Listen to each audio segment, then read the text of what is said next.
हज़रत अली के बारे में दिलचस्प वीडियो, वो सारी मालूमात एक ही वीडियो में जो आपको कहीं नहीं मिलेंगी। हज़रत अली के मदीना में गुजारे हुए दिन, हज़रत अली मदीना में कहाँ कहाँ रहे थे, उनकी ओरिजिनल ज़ियारतें, जंग बदर में हज़रत अली ने कितने कुफ़ारों को कत्ल किया,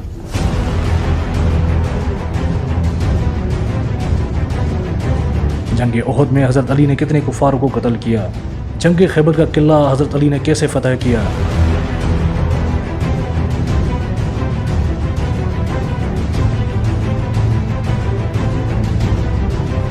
हुज़ूर करीम सल्लल्लाहु अलैहि वसल्लम ने कब कहा था कि अली मुझसे है और मैं अली से हूँ। हज़रत अली की शहादत कब और कैसे और कहाँ हुई, ये सब जानिए सिर्फ इस वीडियो में।